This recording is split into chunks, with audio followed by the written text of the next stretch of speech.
Join me on a fascinating journey where I show you some of the techniques used in scale aeromodelling. Hello again modellers, and welcome back to the workshop. Today we're going to be continuing to work on the Blackburn monoplane. It's coming along quite nicely. I've got the other side of the top cowl to make in a minute, but well, not in a minute, later on when I get around to it. I thought I'd just kick off on something else while I was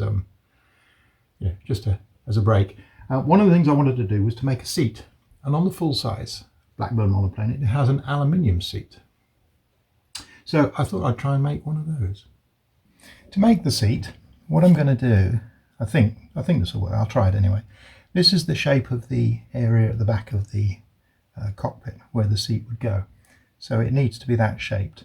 So what I'm going to do is just take a piece of balsa wood, that shape, and I'm going to make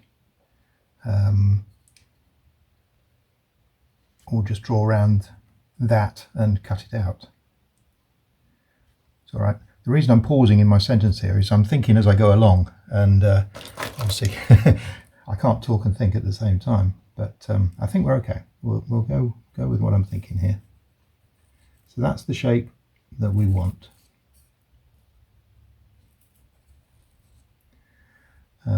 That's the margins. We don't have to use all of that, but that's what's up for grabs. And we'll cut this out.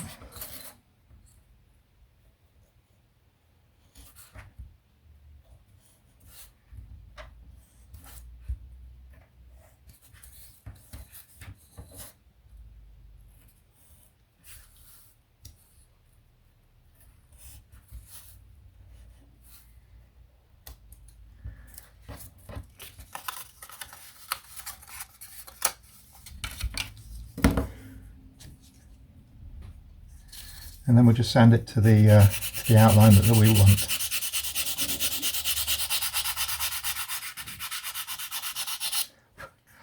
There we go. Now what we want to do is work out how deep we want this seat to be. And having looked at the photographs, what have you, it isn't actually a very deep seat. So I'm only going to go down 20 millimeters, and that's more than enough. So I'm going to make a little section that is just 20 millimeters tall.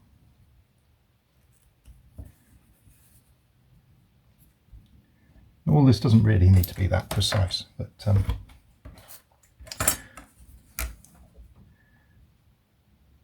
precise tends to be my default. And again, it doesn't need to be true or anything like that. It just needs to be what it is. As long as those two edges are parallel, which they are not. Oh, yes they are, yes they are. Let's just true up this edge here so I know what I'm looking at. That should be the 20 mil, yes.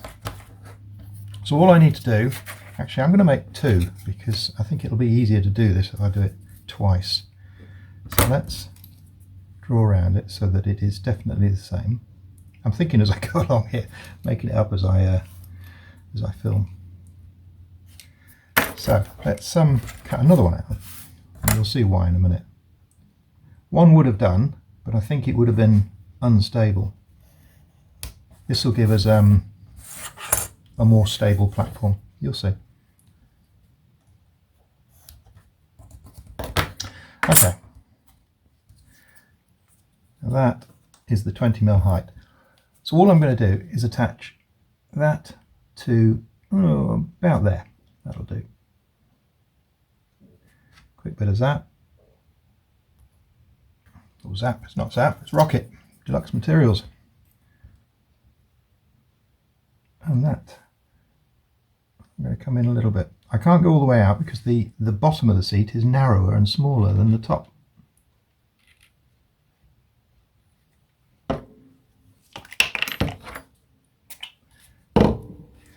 Okay, so now we have to work out how big the base of the seat is.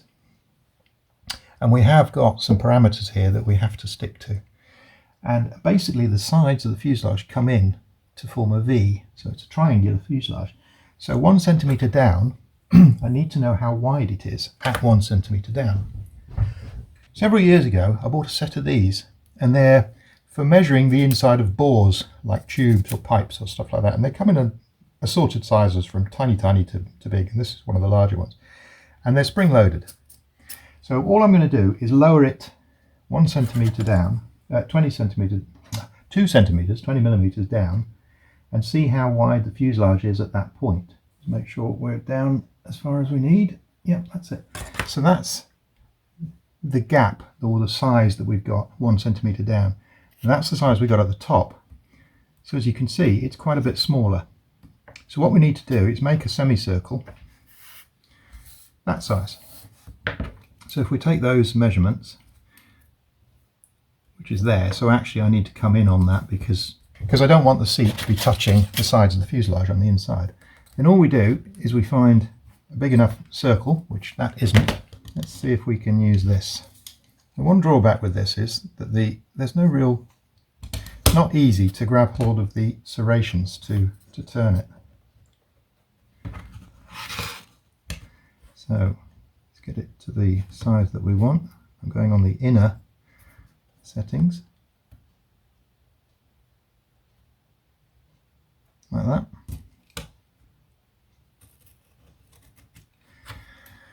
And that's giving us the shape we want. Let's just cut that out.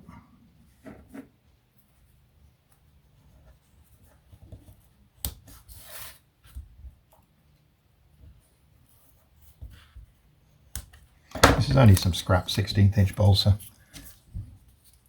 Sand it to shape. I'd like to thank everybody for all the lovely comments that you keep putting on the videos. It really does make making these videos, which do take a lot of time, it makes it very worthwhile when I get such lovely comments, and that people are actually finding some enthusiasm to have a go at some scale modelling and adding some detail to stuff from watching the videos. And some people are, you know, they're doing their modelling vicariously by watching my modelling, not doing any themselves. But you know, due to circumstances, they haven't got the space, haven't got the time.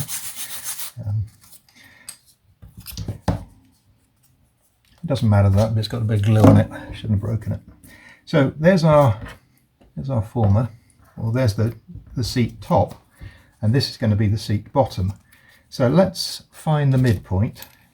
I'll do this a little bit more accurately. So it is actually, let's have a look, 55 wide. So we want 27 and a half. 27 and a half is about there. Okay, so that's the midpoint. This one is 40, so the midpoint is fairly easy. Even I can do those maths. There's a 20. So there's our former. So I'm just going to lie in the middle up to the middle. As roughly, it doesn't really matter too much. But we're looking at about there. I'm trying to eyeball down and get that absolutely straight. So I'm just going to put a drop of glue there and a drop of glue there. Let that flash. And I'm going to put more at the front because it's not going to seep through to that. A little there, a little there. Let that flash off. Now you can see what's going to be a problem there is that bit at the back. So I'm just going to lose that.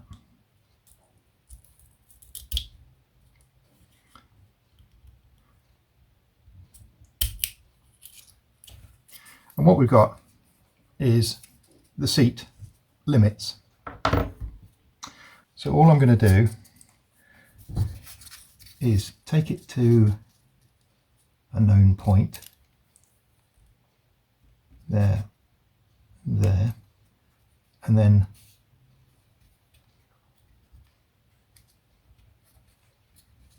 just make sure that it will go right round to there.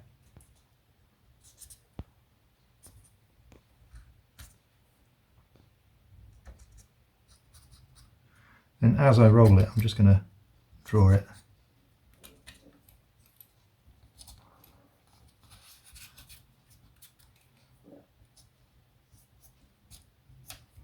Okay, and I'm going to do the same on the upper edge, just roll it, draw,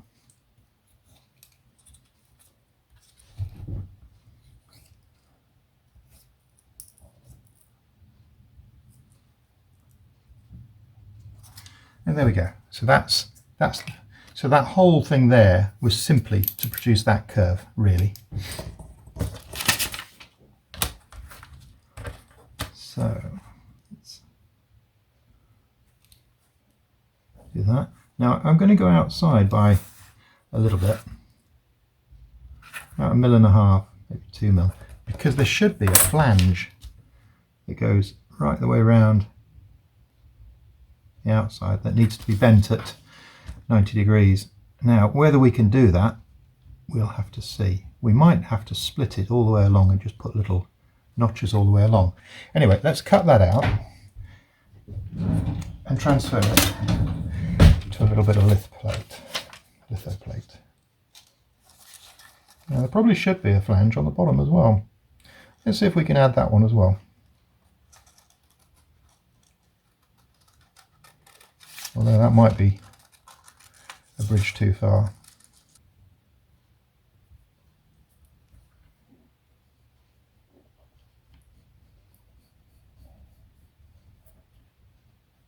Let's give that a cut.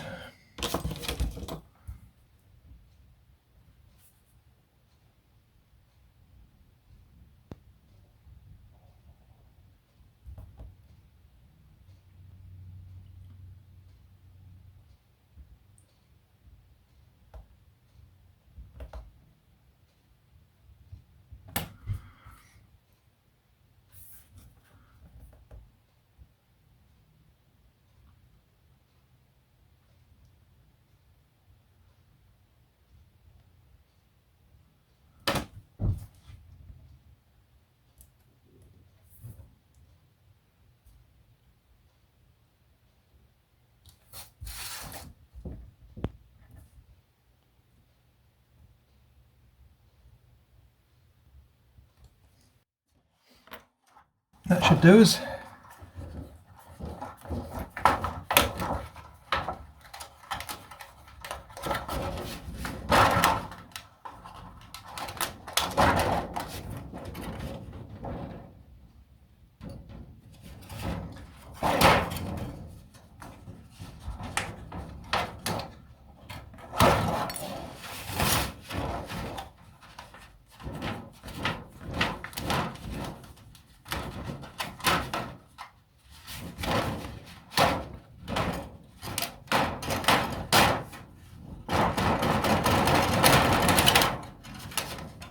There we go, simple as that.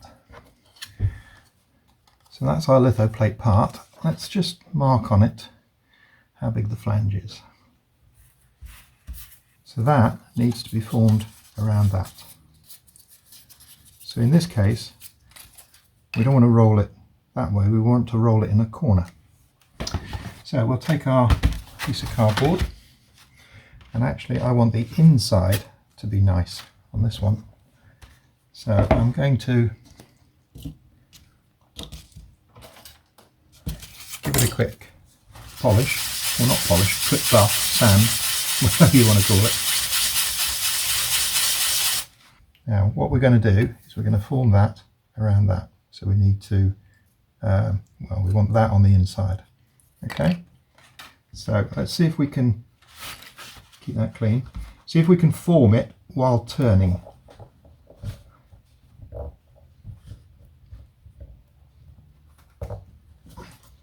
Kind of like that. Now somebody commented that this is the job of an English wheel. That's not actually the case. This would be the job of a pair of rollers. So you'd get long steel rollers close together, usually 3 of them. And what you do is you alter the distance of the top roller down into between the other 2 rollers, so that when you push the metal through, the roller does this. So it would be a roller that you would use. But in this case, more a rolling pin.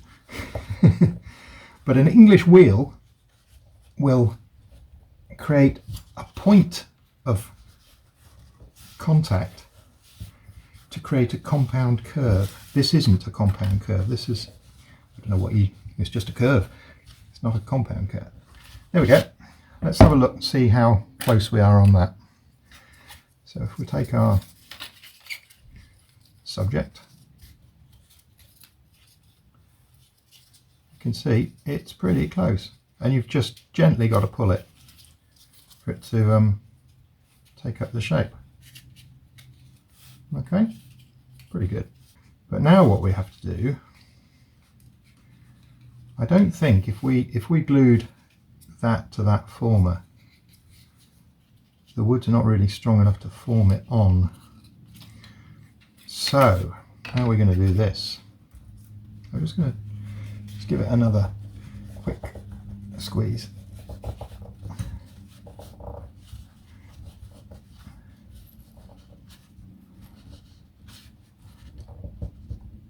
I mean, if you've got an English wheel or rollers, then fantastic, but most of us haven't. So doing it this way is our only option. So that's our seat. So how are we going to turn this flange? Basically, we need that line on the inside of this. So let's put that back on there.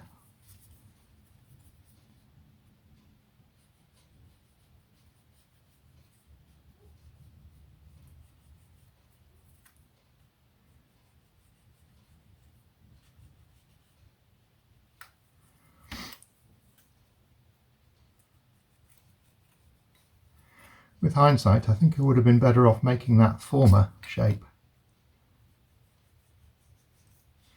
in plywood, because then I could actually beat this against that shape. So, do you think I should make one of those in plywood? What I really need is that shape in plywood, so that I can force that into that shape and then bash the edges down. So let's do that. Let's take a piece of plywood and make it that shape, and we'll use it as a former. We have these bits of plywood that we used for making the carbon outlines, and it's only the outline I need if I should want to ever do another one, which I doubt. But let's just cut a notch out of here, and we'll see if we can use that as a former. So I need to cut that. So the bandsaw made light work of that.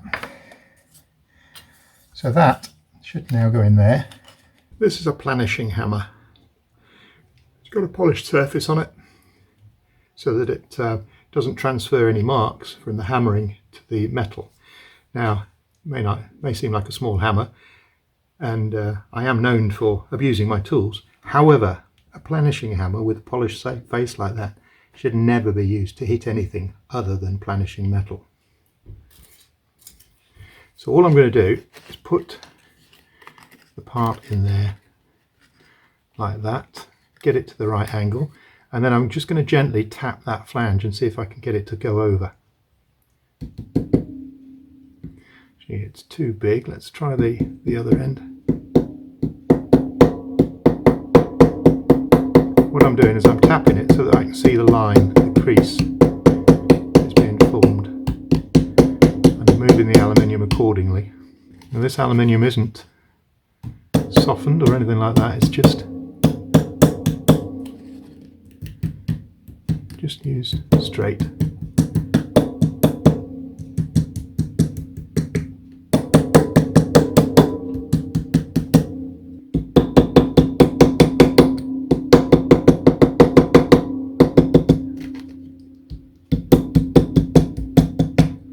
In fairness, I probably could have done this just on the edge of a piece of wood, and I didn't really need the cutout. And I'm not sure how much you're actually being able to see here. There is the flange. Hopefully you can see a bit better from there. So there's our piece of metal with the flange starting out. And all I'm going to do is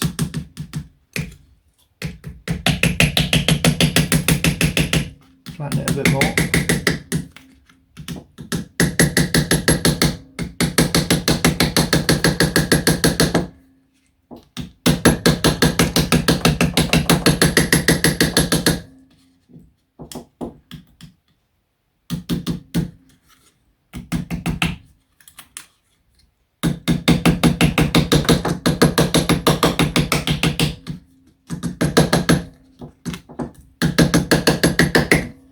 we also need to open this up a little bit because it's closed up on us. Right, like that. So I'm just going to hold it. You can see what's happened there. As I've opened it up, it's stretched the metal.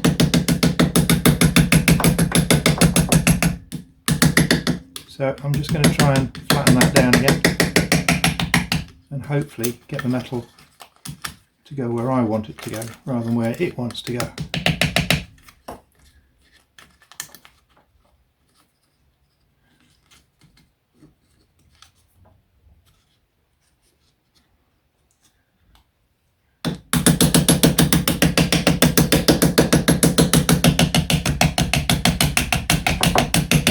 What I'm actually doing is shrinking the metal around the edge.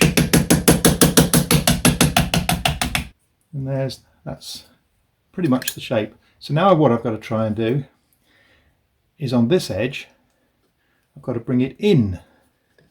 So I'm going to try doing it just on, actually let's try it on this curved piece because it is a curve. So now what we've got to do is we've got to bring that flange in. So we'll try just defining the edge, defining the line,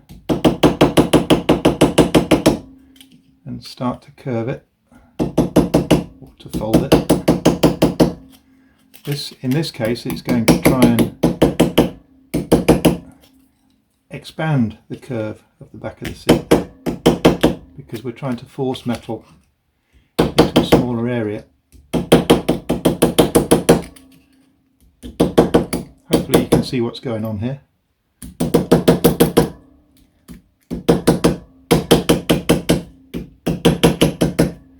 And you can see the creases forming in it as it goes around.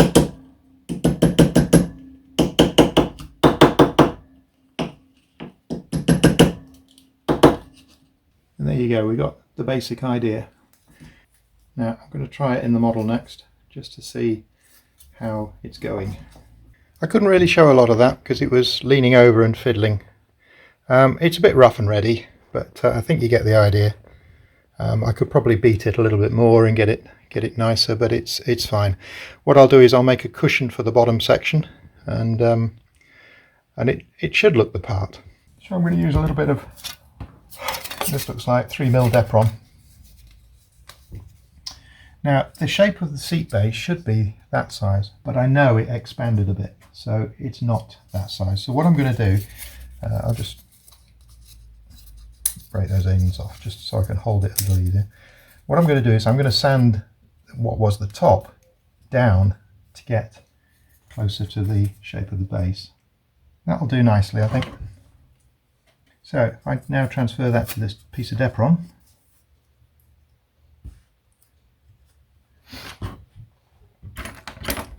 I cut that out.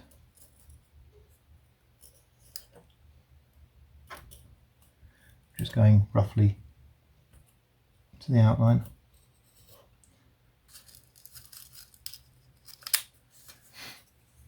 Should be able to sand it.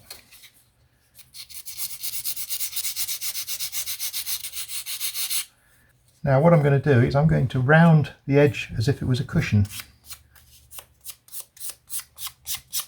Trying to make a seat squab here, or something that looks like a seat squab.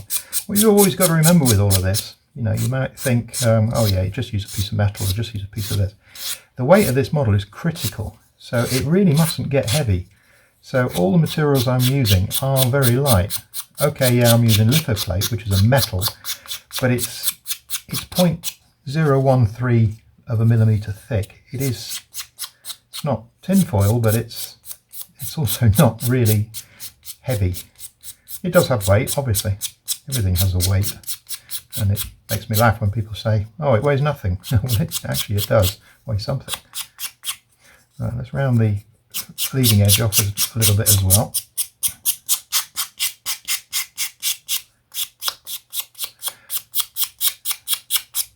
So just to give my pilot something a little bit more comfortable to sit on. So there you see it's nicely smoothed off. Now Depron itself, when I find I paint Depron, it makes a bit of a mess because it's got lots of little cells, and the paint soaks into the cells and you end up with a rough finish. Now I've never really been able to do that. I mean, perhaps you've already done it, but I'm not going to go experimenting because I know what I can do to this to make it work. This is a material called vector board, and this is the paper thin piece. You buy it in sheets. Steve Webb Models used to be my source, but no longer. But I think you can still get vector board from other model shops. And all I'm going to do is cut a piece. This is paper thin, and it is a foam, but it's a more a plasticky, rubberized kind of foam. Doesn't cut well with a knife, doesn't really sand, but it's very light. And if you wanted to skin a model, then vector board is great for that. Build the internal structure from balsa or from Depron, which is more rigid, and then coat it in vector board. Great for that. So what I'm going to do here, I'll cut a little bit closer to this, I think.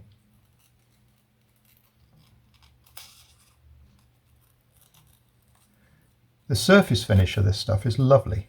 It's almost like leather, but it's a foam. And I find it's great for seats. So you can see that I've made the seat sculpt and it's sculpted in Depron, and I'm laying on the vector board. So what we'll do is we use a bit of U-Hoo pour all over the seat base, and I'm going to run it everywhere with my finger, right over the edge,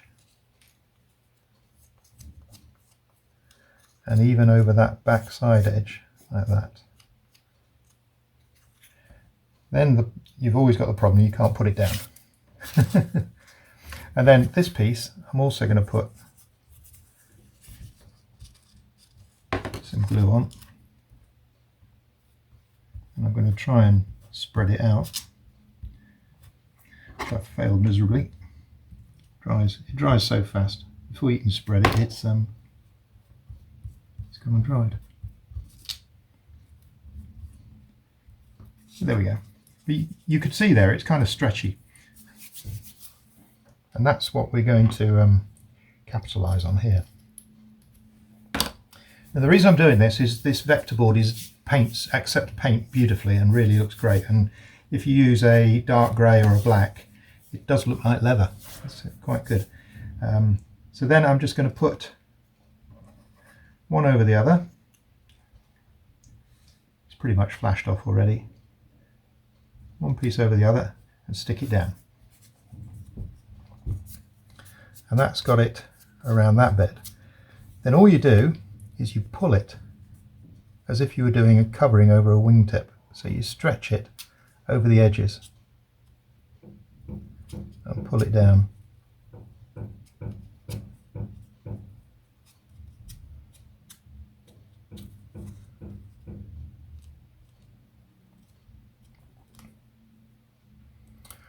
Sorry if you're not really being able to see this.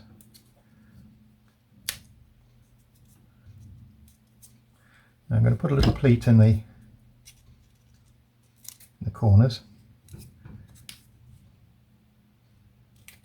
And I'll just fold that over on the back. You can see these are now all folded around and it's wrapped over the Depron. So what I'm going to do now, a bit more pour. Well, first of all, I'm going to trim it because it's don't need any more overhang than is necessary, because it's only going to gather up and get in the way of the glue. So all we do is put a bit of pour all the way around the edge.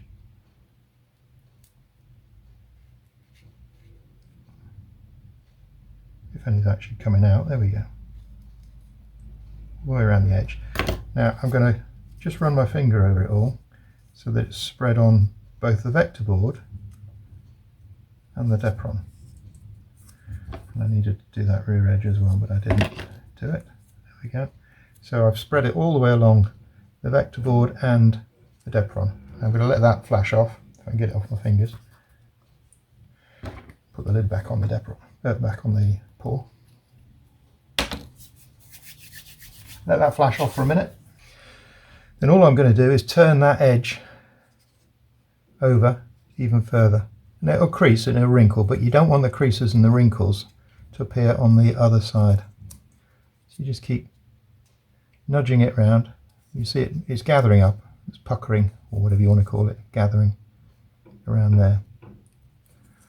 And then the back edge should just push straight against it without too much trouble. I think the glue was quite evaporated enough to glue down instantly.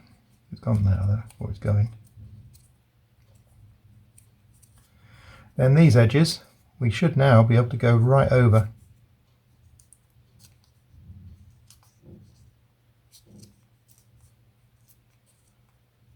like that. And then on this side, you've got this lovely surface that looks just like leather. I'm disappointed that the puckering points have ended up on ridges on the other side. Let's see if we can push the material, work it a little bit. But there we go. So there's our seat cover. Now you'd think if you just painted the depth on it would be fine, but it won't. It actually looks much better when it's covered in vector board and then you paint the vector board. So all I'm going to do is now paint this. So I need to find a way to sort of just hold it so I can paint it. This is Tamiya XF69 NATO black, and I find it's a lovely black because it's more a dark grey than a black, which I like that. Dave Platt would always say that you shouldn't really paint your model in white or black, but what we call, or what he calls, scale black and scale white, and it's just off. So you add a bit of black to the white to make it a more grey, and you add a bit of black to white to make it a bit creamier. In fact, sometimes yellow is a nice one to add.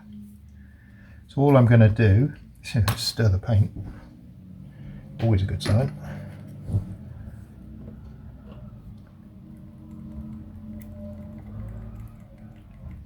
Actually, I used some yesterday, so it's still pretty well stirred.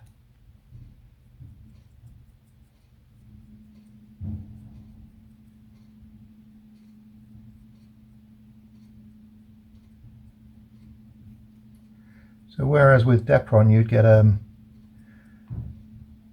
you'd still be able to see the little cells, the little pockets that make up the foam. With this vector board, you can see the paint sticks to it beautifully. The fibres that make up vector board are much finer, and the cells are almost non-existent. They're almost closed cells. So when you paint it, it's so much nicer.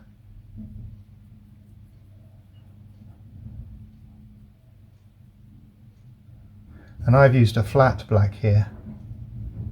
Well, this is a flat black, it only comes in flat. So what I might have to do is add a satin finish to it to make it look a little bit more worn. Just doing around the edges to make sure that it doesn't peek through once we glue it in. And there we have it, one seat base. Right, we'll let that dry and then we'll stick it in and we'll see how it looks. So there we have it. I put a coat of Humbrol satin coat on top of the cushion just to give it, not a gloss, but just a bit of sheen to it. So I think it'll do. I'm very tempted to have another go at it and see if I can make the lithoplate shape a bit better, but I think it'll do. I also used some of that Humbrol sheen on the surface of the woodwork around the inside of the cockpit.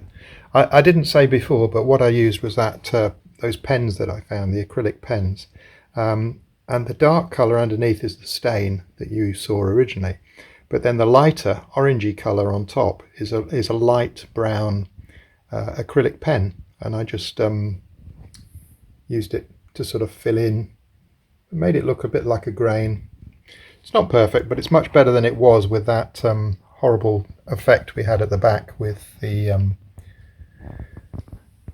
the glue showing through the stain. So I think that'll do nicely. So there we go. So having messed around with the seat for a bit, I then thought I'd look at the undercarriage woodwork. The way it was just pure, plain balsa, which obviously didn't work. What I did was I used some Humbrol number 7, which is sort of like a tan colour but in gloss, and I painted all the woodwork in 2 coats of that. And if you look at the very top of the undercarriage leg, you can see the colour, because I've not bothered to overcoat that. You can see that sort of tan colour in gloss. So I let that dry thoroughly for a couple of days, because it's an enamel, a Humbrol enamel. It did take 2 days to go good and dry, and it probably will take another few weeks to go fully hard, being enamel.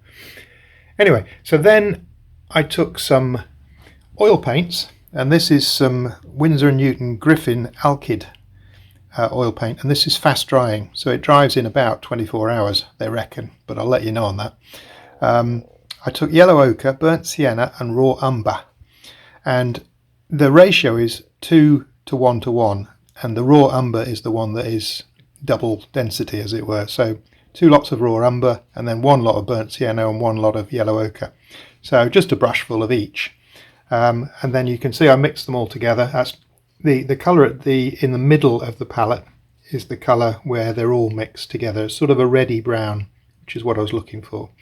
So then I painted all of the undercarriage woodwork in that paint, and you just spread it out. It feels like the brush has gone dry, and but it hasn't. Just keep spreading it, and you find the oil paint will just spread out, and you can just put it on like a layer of butter almost. It's really strange because it's oil paint. It doesn't really dry, so you can just work it and work it and work it and spread it out. So once you've got it all that nice dark brown colour, then you take a very dry 1/2 inch wide brush, and in this case I took quite an old one. It doesn't really matter, but you want something with fairly defined bristles, and this one's a little bit coarse. And then you just brush in the direction of the grain the brown back off again, and what it does, it leaves little scratches like the bristles in the oil paint, and just shows the light beige colour from the tan from underneath shows through. And what you end up with is this lovely effect that looks like grain, and the colour is just right, I think, for the sort of the varnished look of the full size.